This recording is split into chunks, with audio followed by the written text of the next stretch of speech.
முதுகலை தேர்விற்கு தயாராகிக் கொண்டிருக்கும் அனைத்து மாணவர்களுக்கும் வணக்கம்.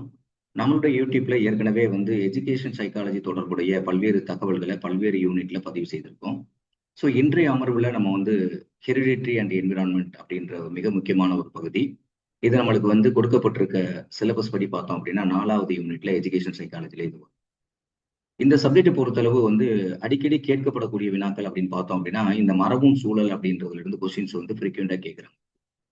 இதற்கு முன்னாடி எப்படி வினாக்கள் கேட்டிருக்காங்க அப்படின்னு பார்த்தோம் அப்படின்னா, நம்மளுடைய மரபும் சூழல்ல குறிப்பா இப்ப விந்தணு அண்ட அணுக்கள் இருக்கு அப்படின்னா அதனுடைய சைஸ் எதனுடைய சைஸ் பெரியதா இருக்கு, எந்த அளவுக்கு அந்த சைஸ் பெரியதா இருக்கும்.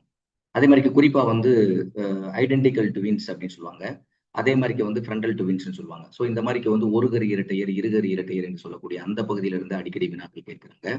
அதே மாதிரி இந்த ஒருகரு இரட்டையர், இருகரு இரட்டையர் தொடர்புடைய ஆய்வுகள் எந்த இடத்துல அது மேற்கொள்ளப்பட்ட அயோவா என்ற இடத்துல மேற்கொள்ளப்பட்டிருக்கு. அந்த ஆய்வு தொடர்புடைய வினாக்கள் எல்லாமே ஃப்ரீக்வெண்டா கொஸ்டின்ல கேட்டுக்கிட்டு இருக்குது. குறிப்பா ஜீன்னா என்ன, குரோமோசோம்னா என்ன, அதுல மரபு தொடர்புடைய பகுதியில் நிறைய வினாக்கள் கேட்கிறாங்க. இந்த பகுதிக்கு முன்னாடி போறதுக்கு முன்னாடி நம்ம என்ன முக்கியமா தெரிஞ்சுக்கணும் அப்படின்னா, ஃபர்ஸ்ட் இந்த சப்ஜெக்டினுடைய கான்செப்ட் அண்டர்ஸ்டாண்டிங்க பண்ணிக்கணும். இந்த சப்ஜெக்ட்ல நம்ம என்ன படிக்க போறோம், அதுக்கான முக்கியத்துவம் என்ன அப்படின்னு பார்த்தோம்னா, இப்போ ஹெரிடிட்ரி அண்ட் என்விரான்மெண்ட் இது ஆக்சுவலா நம்ம எங்க படிக்கிறோம், எஜுகேஷன் சைக்காலஜில படிக்கிறோம். ஸோ எஜுகேஷன் சைக்காலஜின்றது என்ன, கல்வி சூழல்ல கற்கக்கூடிய மாணவர்களுடைய நடத்தை, அவங்களுடைய லேர்னிங் எப்படி இருக்கு, அவங்களுடைய பிஹேவியர் எப்படி இருக்கு அப்படின்றத பற்றியான ஒரு படிப்பை தான் நம்ம எஜுகேஷன் சைக்காலஜின்னு சொல்றோம். ஸோ லேர்னிங் பிஹேவியர் இன் எஜுகேஷனல் சிச்சுவேஷன் அப்படின்ற அடிப்படையில் நம்ம இதை சிந்திக்கணும். அப்ப இது யாருக்கு குறிப்பா அப்படின்னு பார்த்தோன்னா, இந்த கற்றல் அப்படின்ற வந்தவன் ஹையர் எஜுகேஷனுக்குள்ள வரும்போது நம்ம இந்த எஜுகேஷன் சைக்காலஜி அப்படின்ற சொல்றதை விட, இது குறிப்பா குழந்தை பருவத்தில் இருக்கக்கூடிய மாணவர்களுக்கு அவங்களுக்கு கற்கக்கூடிய திறன்களை மேம்படுத்துவதற்காக தான் இந்த எஜுகேஷன் சைக்காலஜி இருக்கு. ஏன்னா கற்கக்கூடிய மாணவர்கள் வெவ்வேறு சூழல்ல இருந்து வருவாங்க, வெவ்வேறு ஐக்கியூல வருவாங்க, வெவ்வேறு லேர்னர்ஸ் சிச்சுவேஷன், அதாவது ஸ்லோ லேர்னர்ஸா இருப்பாங்க, எலெக்ட் ஸ்டூடெண்ட்ஸா இருப்பாங்க, அதே மாதிரி மீடியம் லேர்னர்ஸா இருப்பாங்க. இந்த மாதிரி நிறைய டிஃப்ரெண்ட் இண்டிவிஜுவல் டிஃபரன்சஸ்ல வரக்கூடிய மாணவர்கள் இருப்பாங்க. அப்ப அவங்களுக்கு ஏத்தாப்புல கல்வியினுடைய அடைவு திறனை கொண்டு சேர்ப்பதற்காகத்தான் நம்மளுக்கு கல்வி உளவியல் மிக முக்கியமா நம்ம படிக்கிறோம். அப்ப மாணவர்களுடைய வளர்ச்சியில 2 மிக முக்கியமான காரணி, அதாவது கல்வியினுடைய கட்ட நிலையிலையும் சரி, அவருடைய வாழ்க்கை சூழ்நிலையும் சரி, 2 விஷயம் அவங்களை தீர்மானிக்குது. ஒன்று என்ன அப்படின்னா அவங்களுடைய ஜெனட்டிக்கல் ஃபேக்டர்ஸ். இன்னொன்னு என்ன அப்படின்னு பார்த்தோம்னா அவங்களுடைய environmental factors. So genetical factors இது 2மே குழந்தையினுடைய வளர்ச்சி நிலையில மிக முக்கியத்துவம் வைக்கிறது. அதே மாதிரி கற்றல்லையும் மிக முக்கியத்துவம் வைக்கிறது. இந்த கான்செப்டும் அண்டர்ஸ்டாண்ட் பண்ணி, ஏன்னா இப்போ இனிமே வரக்கூடிய ஃபீச்சர்ஸ் கொஸ்டின்ஸ் பேப்பர்ஸ் எல்லாமே ஏற்கனவே நேரடியாக உள்ள தகவல்களுடைய அடிப்படையில, அதாவது இப்ப விந்தனுடைய இதுல இருந்து அண்ட அணுக்கள் எவ்வளவு வேரியேஷன் ஆகுது, எத்தனை குரோமோசோம்ஸ் இருக்கு அப்படின்ற வினாக்களை விட எப்படிப்பட்ட வினாக்கள் வருவதற்கான வாய்ப்புகள் அதிகமா இருக்கு அப்படின்னு பார்த்தோன்னா, இது ஒரு K4, K5 level, K10 level வரைக்கும் கூட கொஸ்டின் கேட்கலாம். இந்த நாலேஜ் லெவல் அப்படின்னு சொல்லுவாங்க. அதுல குறிப்பா பார்க்கும்போது நம்மளுக்கு அப்ளிகேஷன் ஓரியன்ட் கொஸ்டின். ஸோ இந்த கான்செப்டை நீங்க அண்டர்ஸ்டாண்ட் பண்ணிருக்கலாம். குறிப்பா பார்த்தோம் அப்படின்னா, இப்போ பிஎட்னுடைய எக்ஸாமினேஷன் எழுதும்போது என்ன பண்ணிருப்பாங்க அப்படின்னா, பிஎட்ல ஒரு குறிப்பிட்ட சப்ஜெக்ட் ஹோலா படிச்சிருப்பாங்க.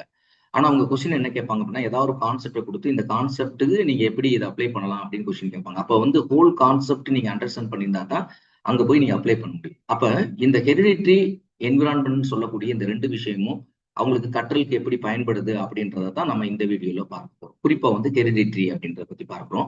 ஃபர்ஸ்ட் அமர்வுல. செகண்ட் அமர்வுல நம்ம என்ன பார்க்க போறோம் அப்படின்னா, இந்த ஹெரிடிட்ரி தொடர்புடைய பல்வேறு ஆய்வுகள் நிகழ்த்தப்பட்டிருக்கு. அந்த ஆய்வுல நிகழ்த்தப்பட்டிருக்கின்ற முக்கியமான விஷயங்கள் என்னதை அடுத்த பதிவுல நம்ம பார்ப்போம். ஸோ முக்கியமா என்ன அப்படின்னு பார்த்தோம்னா, ஒரு ஹியூமனுடைய வளர்ச்சியில 2 விஷயமே மிக முக்கியமானதான். ஏன்னா குழந்தையினுடைய மரபு அப்படின்றது பார்த்தோம் அப்படின்னா, குழந்தை கரு உண்டானதுல இருந்து ப்ரீநேட்டல் ஸ்டேஜ்ல இருந்து, ஏன்னா குரோத் எங்கே ஸ்டார்ட் ஆகுதுன்னு ப்ரீவியஸ் இயர்ல கொஸ்டின் கேட்டிருக்காங்க. ப்ரீநேட்டல் ஸ்டேஜ் அப்படின்னா கரு நிலையிலேயே அங்க ஸ்டார்ட் ஆகும். இந்த கரு நிலையில 2 அணுக்கள் சேர்ந்த பிறகு அந்த சைக்கோட் உருவாகுது. அந்த சைக்கோட்ல இருந்தே வளர்ச்சி நிலை தொடங்கிடுது. இது எங்க வரைக்கும் வரும் அப்படின்னா, குழந்தை தாயினுடைய வயிற்று கருவறையில இருந்து வெளியில வர்ற வரைக்குமான நிலை அப்படின்னு சொல்லுவாங்க. இதுல மரபு அதிகமான டாமினேட் பண்ணும். 2வது, அந்த தாய் கருவுற்ற நிலையில அவங்களுடைய என்விரான்மெண்டல் சூழலும் அந்த குழந்தைகளுடைய வளர்ச்சிக்கு அந்த இடத்துல அங்க பயன்பட ஆரம்பிச்சிடும். ஆனா குழந்தை வெளியே வந்ததுக்கு பின்னாடி அது எந்த சூழல்ல எந்த என்விரான்மெண்டல் வளருதோ அதனுடைய அடிப்படையில தான் அந்த குழந்தையினுடைய ஒரு நல்ல என்விரான்மெண்டல். இப்போ ஒரு செடி வளர்க்குறோம், நல்ல தண்ணி ஊற்றி நல்லா வளர்க்குறோம் அப்படின்னா அந்த செடி வேகமா வளரும். அதனுடைய அந்த ப்ரொடக்ஷன் அதிகமா இருக்கும். இதே சூரிய ஒளி படாம, தண்ணி ஊத்தாம, உரம் கொடுக்காம வளரக்கூடிய செடியினுடைய அந்த குரோத் எப்படி இருக்குமோ அது மாதிரி தான். இதே மாதிரி தான் குழந்தையோட வளர்ச்சி இல்லை. நல்ல என்விரான்மெண்ட், நல்ல ஊட்டச்சத்து கிடைக்குது, நல்ல ஆரோக்கியமான கல்வி கிடைக்குது, நல்ல ஆரோக்கியமான ஹெல்த் கிடைக்குது. ஸோ இதெல்லாம் ஒரு குழந்தைக்கு கிடைக்குது, போதுமான அளவு உணவு ஊட்டச்சத்துக்கள் கிடைக்குது அப்படின்னா அந்த குழந்தையினுடைய வளர்ச்சி அதிகமா இருக்கும். அப்ப குழந்தையினுடைய வளர்ச்சி ஊட்டச்சத்து இல்லாத ஒரு சூழல்ல வளரக்கூடிய குழந்தையினுடைய வளர்ச்சி என்பது முழுமையான வளர்ச்சியா இருக்கு. ஸோ இதான் பேசிக் கான்செப்ட். ஸோ அந்த அடிப்படையில பார்க்கும்போது இந்த ஹெரிடிட்டி என்று சொல்லக்கூடிய மரபு அப்படின்றத மிக முக்கியமா நம்ம பார்க்க போறோம். ஒரு குழந்தையினுடைய வளர்ச்சி நிலை எப்படி யூஸ் ஆக போகுது அப்படின்றது. இந்த குழந்தையினுடைய மரபு பண்புகளை கேரி பண்ணிட்டு போகக்கூடிய அதுக்கு பேர் என்ன சொல்றாங்க அப்படின்னா பார்த்தோம் அப்படின்னா ஜீன் அப்படின்னு சொல்றாங்க. ஜீன் தான் என்ன பண்ணுது அப்படின்னா மரபு பண்புகளை ஒரு தலைமுறையில இருந்து இன்னொரு தலைமுறைக்கு கேரி பண்ணிட்டு போறோம். ஸோ ஜீன் அப்படின்றது கேரி அப்படி ஹெரிடிட்டி. என்னென்ன ஹெரிடிட்டி பண்புகள் இருக்கோ, மரபு பண்புகள் என்னென்ன இருக்கோ அதை போல எடுத்துட்டு போகக்கூடியது என்னது அப்படின்னா ஜீன் தான். அப்ப gene is transfer the information from parent to childrens. So next generation, ஒரு ஜென்ரேஷன்ல இருந்து இன்னொரு தலைமுறைக்கு transfer the information from one generation to another generation is called as. அந்த டிரான்ஸ்ஃபர் பண்ணக்கூடியது எது அப்படின்னா ஜீன் தான் அதை எடுத்துட்டு போகும். அப்ப ஜீன் அப்படின்னா என்ன அப்படின்றத நம்ம தெளிவா புரிஞ்சுக்கணும். இதுதான் மரபு பண்பை எடுத்துட்டு போகக்கூடியது. அப்ப இது வந்து மரபு தொடர்புடைய விஷயம். ஸோ என்விரான்மெண்டல் அப்படின்ற ஃபேக்டர் இருக்கு பார்த்தீங்களா, அது வந்து ஹியூமனுடைய வளர்ச்சியில அப்படின்னு பார்க்கும்போது external factors shaping the individual growth. குழந்தை வந்து எக்ஸ்டர்னல் ஃபேக்டர் அப்படின்னா என்னது, வெளியில ஒரு குழந்தை வளரும் போது அந்த குழந்தை வாழக்கூடிய அந்த சூழல், அந்த குழந்தை கல்வி கற்கக்கூடிய ஒரு சூழல், அந்த குழந்தைக்கு உணவு கிடைக்கக்கூடிய சூழல், அந்த குழந்தைக்கு ஹெல்த் கிடைக்கக்கூடிய சூழல், அந்த குழந்தையினுடைய தாய் தந்தையர், அந்த குழந்தையினுடைய ஆசிரியர் பெருமக்கள், அந்த குழந்தையினுடைய அந்த சக நண்பர்கள், பியர் குரூப், இவங்கெல்லாம் தான் என்ன பண்ண போறாங்க அப்படின்னா அந்த குழந்தையினுடைய சேஃபை வடிவமைக்க போறாங்க. அப்போ external factor, environmental means external factors, அதுதான் வந்து குழந்தையினுடைய வளர்ச்சி பண்புல மிக முக்கியமான பங்கு வகிக்கக்கூடியதாக இருக்கிறது. அப்ப ஹெரிடிட்ரி அப்படின்றது பார்த்தோம்னா இந்த ஹெரிடிட்ரி அண்ட் என்விரான்மெண்டல் இந்த ரெண்டும் கம்பைன்ட் ஆனதுதான் என்னதுன்னா ஹியூமன். ஒருத்தருக்கு நல்ல மரபு இருக்கு, ஒரு நல்ல விதை வந்து வளரக்கூடிய ஒரு விதையா இருக்கு. ஆனா அந்த விதை வந்து ஒரு குறிப்பிட்ட ஒரு குறிப்பிட்ட நல்ல பக்குவம் உள்ள மண்ணுல பக்குவமா தண்ணி இட்டு அதுக்கு வந்து சரியா உரம் விட்டோம் அப்படின்னா எப்படி வளருமோ அதே மாதிரி கேட்டான் நல்ல ஜெனட்டிக் பண்பு இருக்கும் அந்த குழந்தைக்கு, நல்ல ஐக்கியூ கிடைக்கும். ஆனா ஐக்கியூ இருக்கும், ஆனா அந்த குழந்தை வந்து வளரக்கூடிய சூழல்ல அந்த குழந்தைக்கு கல்வியே கொடுக்கல அப்படின்னு வச்சுங்களேன். அப்ப அந்த விஷயம் அவங்களுக்கு வந்து என்ன பண்ணுது, மேக்கப் ஆகும். அப்ப வந்து ultimate outcome of the combined influence. So அப்போ வந்து ஒரு குழந்தையினுடைய வளர்ச்சி என்பது ரெண்டு காரணிகள். குழந்தையினுடைய பர்சனாலிட்டி என்பது ரெண்டு பர்சனாலிட்டிலையும் அப்படிதான் வரும். பர்சனாலிட்டி எப்படி தீர்மானிக்கப்படுது, ஆளுமை தீர்மானிக்கப்படுதுன்னா ஒன்னு மரபு பண்பு, இன்னொன்னு ஹெரிடிட்டி அப்படின்னு சொல்லுவாங்க. ஸோ அப்போ human growth is equal to hereditary plus environmental. இந்த ரெண்டுனுடைய கம்பைண்டு தான் ஆக்சுவலா என்ன அப்படின்னு பார்த்தோன்னா அந்த குழந்தையினுடைய வளர்ச்சி நிலையில மிக முக்கியமான பங்கு வகிக்கக்கூடிய காரணிகளாக இது இருக்கு அப்படின்றதான் நம்ம வந்து ஜென்ரல் அண்டர்ஸ்டாண்ட் பண்ணி. ஸோ அதுல முக்கியமா அடிக்கடி கொஸ்டின்ல கேட்கக்கூடிய கொஸ்டின் அப்படின்னு நம்ம பார்த்தோம் அப்படின்னா அந்த ஒருகரி இரட்டையர், இருகரி இரட்டையர்னு சொல்லுவாங்க. அதாவது ஐடென்டிக்கல் ட்வின்ஸ், இன்னொன்று வந்து ஃப்ரெண்டர்னல் ட்வின்ஸ் அப்படின்னு சொல்லுவாங்க. இந்த ரெண்டுக்கு உள்ள வித்தியாசம் என்ன? ஐடென்டிக்கல் ட்வின்ஸுக்கு இன்னொன்று ஆப்போசிட் நான் ஐடென்டிக்கல் ட்வின்ஸ் கூட சொல்லுவாங்க, அந்த ஃப்ரெண்டர்னல் ட்வின்ஸ் சொல்லக்கூடியதுக்கு பதிலாக. அதாவது வந்து ஐடென்டிக்கல் ட்வின்ஸ் அப்படின்னா ஒரு கரு இரட்டையர் அப்படின்னு சொல்லுவாங்க. இந்த ஐடென்டிக்கல் ட்வின்ஸ் அப்படின்னா ஒரு கரு இரட்டையர் அப்படின்னா சிம்பிளா நீங்க நிறைய இடத்துல படிச்சிருப்பீங்க, அது எப்படி அந்த கரு உருவாகும். அதாவது ஒரு கரு இரட்டையர் தமிழ்ல படிக்கும் போது தெரியும். இப்ப இங்கிலீஷ்ல படிக்கும்போது கூட ஐடென்டிக்கல் ட்வின்ஸ் அப்படின்னா கொஞ்சம் கன்ஃபியூஸ் ஆகும் நம்மளுக்கு சில பேருக்கு. ஸோ ஒரு கரு இரட்டையர் அப்படின்னா ஒரு கருல இருந்து ரெண்டு இரட்டையர்கள் ரெண்டு பேரும் உருவாகுறாங்க, ரெண்டு பர்சன்ஸ் உருவாகுது அப்படின்னு அர்த்தம். அப்ப இந்த இடத்துல என்ன நடக்கும் அப்படின்னு பார்த்தா ஒரு கரு இரட்டையர்னா என்ன அப்படின்னா, அதாவது வந்து தாயிட்ட இருந்து 23 குரோமோசோம் இருக்கக்கூடிய ஒரு அண்ட அணு வரும். தந்தையிட்ட இருந்து விந்துல இருந்து 23 குரோமோசோம் இருக்கக்கூடிய 23 குரோமோசோம் தான், பேர் கிடையாது. சரியா? இதுல இருந்து 23, இதுல இருந்து 23, ஃபாதர்ட்ட இருந்து 23, மதர்ட்ட இருந்து 23. ஸோ 46 குரோமோசோம்ஸ் மொத்தம். இதுதான் சைகோட். இது அண்டம், இது அண்டான ஓவம், இது வந்து விந்தர், சரியா? ஸ்பெர்ம், இது ரெண்டு வருது. ஸோ 46, இதுதான் சைகோட்னு சொல்றது, கருன்னு சொல்றோம். இந்த கரு உருவானதுக்கு பின்னாடி என்ன பண்ணோம் அப்படின்னா இந்த ஒரு கரு ரெண்டு கருவா பிரிஞ்சு ஒரு குறிப்பிட்ட நிலைக்கு பின்னாடி, ஒரு குறிப்பிட்ட வளர்ச்சி நிலைக்கு பின்னாடி அது ரெண்டா பிரிஞ்சு ரெண்டு கருவா வளரும். ரெண்டு கருவா அது வளரும். ஸோ அப்போ ஒரு கருல இருந்து ரெண்டு பேர் உருவாயிருக்காங்க அப்படின்னா இவங்களுடைய கொஸ்டின்ல என்ன கேட்பாங்க அப்படின்னா இவங்களுடைய மரபு பண்பு எப்படி இருக்கும், அவங்க வந்து ஆணார் என்ன பாலினத்துல அவங்க இருப்பாங்க. இது 2 மெயினான கொஸ்டின். அதுக்கு பின்னாடி அவங்க ஐக்யூ எப்படி இருக்கும் அப்படின்றது ஒரு பாயிண்ட். அதாவது ஃபர்ஸ்ட் திங் 2 கொஸ்டின் தான் இதுல வரும். ஐடென்டிக்கல் ட்வின்ஸா இருந்தாலும் சரி, இல்ல ஃப்ரெண்டல் ட்வின்ஸா இருந்தாலும் சரி, இந்த 2லயுமே முக்கியமானது அப்படின்னு பார்த்தோம் அப்படின்னா, ஒன்று என்ன அப்படின்னா, இவங்களுடைய மரபு பண்பு எப்படி இருக்கும், என்ன பாலினத்துல இருப்பாங்க அப்படின்றது. அப்போ ஒரு கருல இருந்து வந்ததுனால இவங்க வந்து சேம் ஜெனடிக்கல் கேரக்டர், ஒரே விதமான பண்புகள் இருப்பாங்க. ஆனா பாலினம் எப்படி இருக்கும், ஒரு கருல இருந்து வந்தனால ஒண்ணு ஆணா இருந்தா 2 குழந்தையுமே ஆணா தான் இருக்கும், பெண்ணா இருந்தா பெண்ணு தான் இருக்கும். அப்ப பாலினம் same sex, same genetical character. இந்த 2 குழந்தைங்க எது ஐடென்டிக்கல் ட்வின்ஸ் பொறுத்து இதான் ரொம்ப முக்கியமான சேம் ஜெனடிக்கல் கேரக்டர், சேம் பாலினம் செக்ஸ் அப்படின்னு சொல்றது இந்த 2மே. சோ அது அதனுடைய அடிப்படையில் தான் கொஸ்டின் கேட்பாங்க. ஆனா இங்கே எப்படின்னா இருகர் இரட்டையர் அப்படி கிடையாது. ஒரு தந்தையிட்ட இருந்து ரெண்டு ஸ்பெம், தந்தையிட்ட இருந்து 2 ஸ்பெம் வரும். அதே மாதிரி தாயிட்ட இருந்து 2 அண்டங்கள் வரும். இந்த ரெண்டும் இது 2 வெவ்வேறு அண்டம், வெவ்வேறு ஸ்பெம். ஒரு ஸ்பெம் வந்து ஒரு அண்டத்துல ஃபெர்டிலைட் ஆகும், இன்னொரு ஸ்பெம் வந்து இன்னொரு ஓவத்துல ஃபெர்டிலைசேஷன். அப்ப இந்த 2 கரு தனித்தனியா வரும். இது வந்து இருகர் இரட்டை.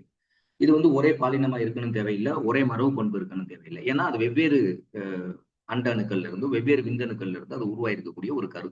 ஸோ இதுதான் பேசிக். இந்த கான்செப்ட் புரிஞ்சிச்சு அப்படின்னா நீங்க வந்து இந்த ஒருகர் இரட்டை, இருகர் இரட்டை பொறுத்தளவு கொஸ்டின் ஈஸியா நம்ம அண்டர்ஸ்டாண்ட் பண்ணிக்கலாம். அதுக்காக தான் உங்களுக்கு எளிமையா படித்து கொடுக்கறதுக்கு தான் சொல்லியிருக்கேன். இப்போ ஐடென்டிக்கல் ட்வின்ஸ் அப்படின்னு வந்தேன்னா ஒருகர் இரட்டைன்னு நம்ம சொல்லியிருக்கோம். இதுல என்ன அப்படின்னு பார்த்தோன்னா, ஃபர்ஸ்ட் பாருங்க, identical genetical makeup. Identical genetical makeup அப்படின்னா சேம் மரபு பண்பு இருக்குன்னு அர்த்தம். ஏன்னா 2மே ஒரு கருல இருந்து வந்ததுனால. இன்னொன்னு ஆல்வேஸ் எப்போதுமே இது வந்து சேம் செக்ஸா தான் இருக்கும். ஒண்ணு ஒரு குழந்தை ஆண் குழந்தையா இருந்தா இன்னொரு குழந்தை ஆண் குழந்தை தான். ஒரு குழந்தை பெண் குழந்தையா இருந்தா அந்த குழந்தை பெண் குழந்தை. எந்த வகையிலையும் செக்ஸ் வந்து வேரியேஷன் ஆகாது. ஒரு குழந்தை ஆணாவோ ஒரு குழந்தை பெண்ணாவோ வராது. ஏன்னா ஒரே கருல இருந்து வந்ததுனால. அடுத்து வந்து சிமிலர், ஒரே பண்புகள் இருக்கும் இந்த குழந்தைகளுக்கு. சரியா? இது 2 தான் கொஸ்டின் பாயிண்ட் ஆஃப் வியூல அடிக்கடி. இது வந்து என்ன ப்ரீவியஸ் இயர்ல கேட்ட கொஸ்டின். அதே மாதிரி எங்கிட்டு வாங்க, ஃப்ரண்டனல் ட்வின்ஸ் அப்படின்னு சொல்லக்கூடியது பார்த்தோம் அப்படின்னா இருகரு இரட்டையர். இது வெவ்வேறு கருல இருந்து வரனால டிஃபரன்ஸ். இந்த வார்த்தை தான் பாருங்க, ஜெனடிக் மேக்கப் வந்து இது வந்து டிஃபரன்ஸ் ஜெனடிக். அதே மாதிரி வந்து சேம் செக்ஸ் இருக்கலாம் அல்லது ஆப்போசிட் செக்ஸ் இருக்கலாம். ஏன்னா இப்ப எக்ஸாம்பிள் பார்த்தோன்னா 2 கருவுமே உருவாகும் போது தந்தையிட்ட இருந்து வந்தது எல்லாமே 2மே ஒய்யா இருக்குன்னு வச்சுங்களேன். 2 குழந்தையுமே என்ன இருக்கும், ஆண் குழந்தையா இருக்கும். இதே இது வந்து தந்தையிட்ட இருந்து வந்த 2மே எக்ஸா இருந்துச்சுன்னா அந்த குழந்தை பெண் குழந்தையா இருக்கும். இல்ல ஒரு ஸ்பெம் வந்து ஒய்யாவும் இன்னொரு ஸ்பெம் வந்து எக்ஸாவும் வந்துருச்சு அப்படின்னா ஒரு குழந்தை ஆணா இருக்கும், இன்னொரு குழந்தை பெண்ணா இருக்கும். இல்ல 2மே ஆணா இருக்கலாம், இல்ல 2மே பெண்ணா இருக்கலாம். அப்ப இந்த இடத்துல என்ன ஆப்போசிட் செக்ஸ், சேம் செக்ஸும் வரலாம், ஆப்போசிட் செக்ஸும் வரலாம். ஏன்னா அது வந்து ஏன்னா வெவ்வேறு அண்டணுக்கள் வெவ்வேறு விந்தணுக்கள் இருந்து வந்ததுனால. சோ இதுல வந்து வேரிங் டிஃபரன்ஸ், இதுல வந்து மரபு பண்புகள் டிஃபரெண்ட் ஆகும். சோ இது 2 தான் முக்கியமானது இந்த இதுல. சோ இந்த 2 குழந்தைகளையும் இப்ப ஐடென்டிக்கல் ட்வின்ஸ் இருக்கக்கூடிய குழந்தையோ இல்ல ஃப்ரெண்டனல் ட்வின்ஸ் இருக்கக்கூடிய குழந்தை, இருகர் இரட்டை இருக்கக்கூடிய குழந்தைகளையோ நீங்க டெஸ்ட் பண்ணி பார்க்கும்போது பார்த்தோம் அப்படின்னா ஒரே மரபு சூழல்ல நம்ம வளர்க்குறாங்க. அந்த குழந்தையோட ஐக்கியூ அப்படின்னு நம்ம எடுத்து பார்த்தோம்னா 0.87 உங்களோட ஐக்கியூ இருக்கும், இன்டெலிஜென்ட் கோஷியன்ட். இதே இது வந்து இருகர் இரட்டையில வந்து ஒரே சூழல்ல வளர்க்கும் போது அவங்களுடைய ஐக்கியூ அப்படின்னு பார்த்தோம்னா 0.60 தான் அவங்களுடைய ஐக்கியூ இருக்கும், இன்டெலிஜென்ட் கோஷியன்ட். ஆனா வெவ்வேறு சூழல்ல வளர்த்தாங்க அப்படின்னா பார்த்தோம் அப்படின்னா இந்த ஐடென்டிக்கல் ட்வின்ஸை பொறுத்தளவு ஒருகர் இரட்டை பொறுத்தளவு ஒருத்தர் ஒரு சூழல்ல வளர்றாரு. உதாரணத்துக்கு இப்ப தமிழ்நாட்டுல வளர்றாரு, இன்னொருத்தர் வந்து ஆந்திராலயோ இல்ல வந்து டெல்லியிலயோ வளர்றாரு அப்படின்னா இப்படி வெவ்வேறு சூழல்ல வளரும் போது அவங்களுடைய ஐக்கியூ அப்படின்னு பார்க்கும்போது 0.75. சோ இந்த சோதனை எந்த இடத்துல நடத்திருக்காங்க அப்படின்னு பார்த்தா நடத்தப்பட்ட இடம் அப்படின்னு கேட்டால் அயோவா அப்படின்ற இடத்துல தான் இதை நடத்துறாங்க. இது ஒரு முக்கியமானது, ப்ரீவியஸ் இயர்ல. அதே மாதிரி இங்கே வெவ்வேறு சூழ்நிலைகளில் வளர்க்கும் போது இருகர் இரட்டையை பொறுத்தளவு அவங்களுடைய ஐக்கியூ வந்து ரொம்ப வேரியேஷன்ஸ் இருக்கு அப்படின்னு சொல்லியிருக்காங்க. அடுத்து பார்த்தோம் மெயினா அப்படின்னு பார்த்தோம்னா இதை வந்து ஐடென்டிக்கல் ட்வின்ஸ் சொன்னாலும் நான் ஐடென்டிக்கல் ட்வின்ஸ் சொன்னாலும் சரி, ஒருகர் இரட்டை அல்லது இருகர் இரட்டை சேம் திங் தான். அடுத்து பார்த்தோம் அப்படின்னா இப்போ வந்து மேல் ஜெம் செல்ஸ் அதே மாதிரி ஃபீமேல் ஜெம் செல்ஸ். ஸோ இன் மேல பொறுத்தளவு நம்ம அதை என்ன சொல்றோம்னா டெஸ்டிஸ் அப்படின்னு சொல்றோம். மேல பொறுத்தளவு டெஸ்டிஸ் அப்படின்னு சொல்லுவோம், விதர் அப்படின்னு சொல்லுவாங்க தமிழ்ல. அதே மாதிரி ஓவரிஸ் அப்படின்னு ஃபீமேல பொறுத்தளவு அது அண்டம் அப்படின்னு சொல்லுவாங்க. ஸோ எப்பவுமே டெஸ்டிஸ் ஆண் இன உறுப்பு வந்து எதை ப்ரொடியூஸ் பண்ணும் அப்படின்னு பார்த்தோம்னா மேல் ஜெம் செல்ஸ், ஆண்களுக்கான ஜெம் செல்ஸை உற்பத்தி பண்ணும். அதுக்கு பேர் என்ன சொல்றாங்கன்னா ஸ்பெர்மட்டோசோவா. இது முக்கியமானது, ஸ்பெர்மட்டோசோவா. விச் இஸ் ஒயில் இன் தி ஃபீமேல். அதாவது பெண்ணா இருந்துச்சுன்னா their ovaries produce the female cells. அந்த ஓவரில இருந்து ப்ரொடியூஸ் ஆகக்கூடிய அந்த செம் செல்லுக்கு பேர் என்ன அப்படின்னா ஓவம் அப்படின்னு அர்த்தம். ஓவம், அண்டம் அப்படின்னு அர்த்தம். அதே மாதிரி மேல் ஜெம் செல்ஸ்ல இருந்து உருவாச்சு அப்படின்னா டெஸ்டிஸ், அது டெஸ்டிஸ்ல இருந்து விதர்ல இருந்து உற்பத்தி ஆகுது. அதுக்கு பேர் வந்து ஸ்பெர்மட்டோசோவா. இது ரெண்டு குழந்தைரும். ஓவரில இருந்து வரக்கூடியது ஓவம், டெஸ்டிஸ்ல அதாவது டெஸ்டிஸ்ல இருந்து வர்றது ஸ்பெர்மட்டோசோவா. இது ரெண்டும் மறந்துடக்கூடாது. ஸோ இது வந்து ஸ்பெர்மட்டோசோவா ப்ரொடியூஸ் பை டெஸ்டிஸ். டெஸ்டிஸ்னா விதர்ல உற்பத்தி ஆகுது. அதே மாதிரி ஃபீமேல் ஜெம் செல்ஸ் எதுல ப்ரொடியூஸ் ஆகுது அப்படின்னு ப்ரொடியூஸ் பை தி ஓவரிஸ். ஓவரிஸ்ல இருந்து ப்ரொடியூஸ் ஆகும் அப்படின்றது ரொம்ப முக்கியமான விஷயம். சரியா? ஆக்சுவலா வந்து மேலுக்கு பார்த்தோம் அப்படின்னா இந்த இந்த குறி தான் யூஸ் பண்ணுவாங்க. ஃபீமேலுக்கு இந்த மாதிரியான குறி தான் யூஸ் பண்ணுவாங்க. சரியா? இந்த ரெண்டையும் மென்ஷன் பண்றதுக்காக இது ரெண்டும் ஈக்குவல் அப்படின்றது. நெக்ஸ்ட் பார்த்தோம் அப்படின்னா இந்த ஜெம் செல்ஸ்ல இப்ப நம்ம ஸ்பெர்மட்டோசோவான்னு சொன்னோம், ஆண் இன அந்த ஹார்மோனை சொல்றோம். அதே மாதிரி பெண் இனதுல இருந்து ஓவம் அப்படின்னு நம்ம சொன்னோம்.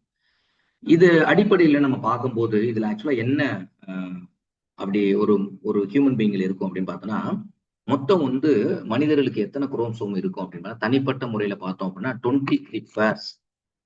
ஒவ்வொருத்தவங்களுக்கும் நம்ம எத்தனை குரோமோசோம் இருக்கும் அப்படின்னு பார்த்தோம்னா 23 குரோமோசோம் இருக்கும். 23 பேர்ஸ் அப்படின்னு சொல்லுவாங்க. இந்த குரோமோசோமுக்குள்ளதான் ஜீன் லொக்கேட் ஆயிருக்கு. ஒவ்வொரு இப்ப வந்து ஸ்பெம்ம நீங்க எடுத்து பார்த்தோம் அப்படின்னா அது வந்து என்ன அப்படின்னு பார்த்தோம்னா ஹியூமன் பீயிங்ல மொத்தம் 23 பேர் இருக்கும். லாஸ்ட் பேர் 23வது பேர் இருக்கு பத்தில அந்த 23rd பேர் இருக்கு பாருங்க. இந்த 23rd பேர் மட்டும்தான். அப்ப 22 விட்டுருங்க. 23வது மட்டும்தான் செக்ஸ் குரோமோசோம் சொல்லுவாங்க. அது என்ன அப்படின்றது நம்ம பின்னாடி வர்ற சிலையில பார்ப்போம். சோ அப்போ வந்து இங்க முக்கியமா பார்த்தோம் அப்படின்னா ஜெம் செல்ஸ் அப்படின்றது பார்த்தோம்னா ரீப்ரொடக்டிவ் செல் குரோமோசோம். இந்த நம்ம சொன்னோம்ல டெஸ்டிஸ்ல உற்பத்தி ஆகக்கூடியதுக்கு பேர் என்ன சொன்னோம்? ஸ்பெர்மட்டோசோவான்னு சொன்னோம். அதே மாதிரி ஓவரியில சில உற்பத்தி ஆகக்கூடிய ஓவம் அப்படின்னு நம்ம சொன்னோம். ஸோ இந்த ஜெம் செல்ஸ் இருக்கு பார்த்தீங்களா, இதுல என்ன இருக்கு அப்படின்னு பார்த்தோம்னா இந்த ஜெம் செல்ஸ்ல ஸ்பெர்மட்டோசோவா இருக்கட்டும் இல்ல ஓவமா இருக்கட்டும் இதுல என்ன பிரசன்ட் ஆயிருக்கு அப்படின்னா குரோமோசோம் இருக்கு. இந்த குரோமோசோமுடைய ஸ்ட்ரக்சர், இந்த குரோமோசோம் ஆக்சுவலா ஸ்ட்ரக்சர் எப்படி இருக்கும் அப்படின்னா அதாவது வந்து டெஸ்ட் டியூப் மாதிரி கேட்கும். இந்த மாதிரி கேட்கும்.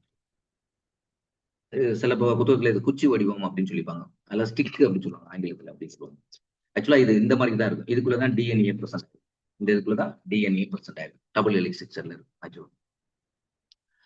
அப்ப குரோமோசோம் ஸ்ட்ரக்சர் கண்டெய்னிங் தி என்னது ஜீன். அப்ப குரோமோசோமுக்கு உள்ளதான் என்ன இருக்கு அப்படின்னு பார்த்தோம்னா இந்த ஜீன் அப்படின்ற மரபு. ஜீன்ற மரபுக்குள்ள அடினைன், குவானைன், சைட்டோசின் அப்படின்னு சொல்லக்கூடியது வேரியஸ் பேரிங் இருக்கும். அது நம்ம உள்ள அதுக்குள்ள டெப்தா போகணும். அப்ப குரோமோசோமுக்குள்ள ஜீன் இருக்கு. நல்லா கவனிச்சுங்க. ஃபர்ஸ்ட் வந்து ஸ்பெர்மட்டோசோவா ஆணினக்குள்ள என்ன இருக்கு அப்படின்னு பார்த்தோம்னா குரோமோசோம் இருக்கு அப்படின்னு பார்த்தோம். ஜெம் செல்ஸ்க்குள்ள பெண்ணு ஓவத்துக்குள்ள குரோமோசோம் இருக்குன்னு பார்த்துட்டோம். அந்த குரோமோசோமுக்குள்ள என்ன இருக்கு அப்படின்னு பார்த்தோம்னா ஜீன் அப்படின்றது இருக்கு. இதுதான் மரபு பொருளை எடுத்துட்டு போகக்கூடியது அப்படின்னு சொல்லுவோம். ஸோ அப்ப அந்த ஜீன் அப்படின்றது தான் கொஸ்டின் அடிப்பிக்கிறா. ஜீன் வந்து carries of genetical information from one generation to another generation. ஒரு தலைமுறையில இருந்து இன்னொரு தலைமுறைக்கு எடுத்துட்டு போகக்கூடிய ஒரு விஷயம் அப்படின்னு சொல்றாங்க. இந்த ஒரு குரோமோசோம்ல எத்தனை ஜீன் இருக்கு அப்படின்னு பார்த்தோம்னா அதோட ரேஞ்சிங் அப்படின்னு பார்த்தோம்னா 20,000 42,000 வரைக்கும் ஒவ்வொரு குரோமோசோம்லயும் இருக்கும். மொத்த குரோமோசோம் வந்து 23 பேர்ஸ் நம்மளுக்கு இருக்கு. அது ஆட்டோசோம், அல்லோசோம், செக்ஸ் குரோமோசோம் தனியா பிரிப்பாங்க. ஆக்சுவலா வந்து 20,000 42,000 வரைக்கும் வந்து ஜீன்ஸ் வந்து ஒரு குரோமோசோம்குள்ள இருக்கு. இது டிஎன்ஏ அப்படின்றது டபுள் ஹெலிக்ஸ் ஸ்ட்ரக்சர் மாதிரி இருக்கும். இரட்டை சுருள் வடிவம் அப்படின்னு சொல்லுவாங்க. சோ இதுதான் வந்து ஹெரிடிட்டில முக்கியமானது. ஜீன் தான் ஹெரிடிட்டில முக்கியமானது. So the transformation of the transmission of the traits அப்படின்னா பண்புகள். ட்ரேட்ஸ் என்னது? பண்புகள். ஒருத்தவங்களுடைய உடல் கூறு பண்புகளா இருக்கட்டும், அப்பாவுடைய பண்புகளோ இல்ல மனக்கூறு பண்புகள், உடல் பண்புகளோ இல்ல உள பண்புகளோ, ரெண்டு பண்புகளையுமே கேரி அவுட் பண்ணி. சில குழந்தை பார்த்தோம் அப்படின்னா டென்ஷன் ஆகுது. யார் மாதிரி இருக்கு அப்படின்னா அப்பா மாதிரி இருக்குன்னு சொல்லுவாங்க. சில இது அம்மாவுடைய ஹேர்ஸ் மாதிரி இருக்கு, அம்மாவுடைய ஃபேஸ் மாதிரி இருக்கு, அம்மாவுடைய கண்ணு மாதிரி இருக்கு அப்படின்னா அவங்களுடைய பிசிக்கல் ட்ரேட் வந்திருக்கு. ஸோ எல்லா ட்ரேடுமே physical trait, mental trait, social trait, எல்லா பண்புகளுமே நம்மளுக்கு வந்து தாய் தந்தையிட்ட இருந்து குழந்தைகளுக்கு அப்படியே டிரான்ஸ்ஃபர் ஆகும். இதுதான் நம்ம ஹெரிடிட்டி அப்படின்னு சொல்றோம். ஸோ இது ஏற்கனவே ப்ரீவியஸ் இயர்ல கேட்ட ஒரு கொஸ்டின் தான். ஸோ இப்போ இது மாதிரி கொஸ்டின்ஸ் கேட்கறது கிடையாது. ஏன் அப்படின்னா அப்ளிகேஷன் ஓரியன்ட் கான்செப்ட் அண்டர்ஸ்டாண்டிங். இப்ப நான் சொல்லிட்டு வரேன் பத்தியில ஹெரிடிட்ரி அப்படின்னா அதுக்கு என்ன தொடர்பு இருக்கு அப்படின்னு சொல்ல முடியல. இந்த அடிப்படையில தான் நீங்க படிச்சுக்கணும். அப்படின்னா தான் வந்து போய் எக்ஸாம்ல கேட்கக்கூடிய வினாக்களுக்கு உங்களுக்கு சரியா விடையளிக்க முடியும். ஸோ இதுல பார்த்தோம் அப்படின்னா ஓவம் அப்படின்னு பார்க்கும்போது ஸ்பெம்ன்றது விந்தணு, ஓவம்ன்றது அண்டம். அண்டத்தையும் ஸ்பெமையும் நம்ம பார்க்கும்போது, விந்துவையும் பார்க்கும்போது ஓவம் வந்து லார்ஜ் சைஸ், அண்ட அணுக்கள் வந்து லார்ஜ் சைஸ்ல இருக்கும். அதுவே பார்த்தோம் அப்படின்னா, அதுவே ஒரு குண்டூசி எடுத்து பார்த்தீங்கன்னா, அந்த அண்டத்தினுடைய சைஸ்ன்றது பார்த்தோம் அப்படின்னா, ஒரு குண்டூசியினுடைய மேல ஹெட் இருக்கு பார்த்தீங்களா? அந்த பின்னினுடைய ஹெட்ல மேல இருக்கக்கூடியது இருக்கு பார்த்தீங்களா? பின் பண்ணும்போது பார்த்தோம். சின்ன அந்த அளவுல தான் அது இருக்கும் அதனுடைய சைஸ். ஆனா அது லார்ஜ் சைஸ். ஆனா நம்மளுடைய ஸ்பெர்ம் அப்படின்னு சொல்லக்கூடிய ஆணிட்ட இருந்து வரக்கூடிய விந்துனுடைய ஸ்பெர்ம் அப்படின்றது ஸ்மால் சைஸ் அப்படின்னு சொல்றாங்க. அது எவ்வளவு சைஸ் வித்தியாசம் இருக்கு? ப்ரீவியஸ் இயர்ல கேட்டதுனால சொல்றேன். அதாவது வந்து அண்டம் வந்து எனது ஓவமா 8,500 8500 டைம்ஸ் தென் ஸ்பெர்ம். ஆணினுடைய விந்தணுவை விட பெண்ணினுடைய அண்டணு வந்து 8500 மடங்கு பெரியது. அப்ப எது பெரிய இந்த ப்ரீவியஸ் இயர்ல கேட்டது எத்தனை மடங்கு பெரியதுன்னு கேட்டேன். சரியா? எது லார்ஜ் சைஸ் எது ஸ்மால் சைஸ் கேட்டாங்க. அண்டணு தான் பிக் சைஸ் அப்படின்றத நம்ம ஆன்சர் பண்ணோம். அடுத்து பார்க்கும்போது ஏற்கனவே நான் சொன்ன மாதிரிக்க chromosomal contribution for the zygote formation. Zygote அப்படின்றது என்னது? கரு. இது கரு உருவாகக்கூடியதான் சைகோட் ஃபார்மேஷன் நம்ம சொல்றோம். கரு உருவாகக்கூடியதுன்னு சொல்றோம்.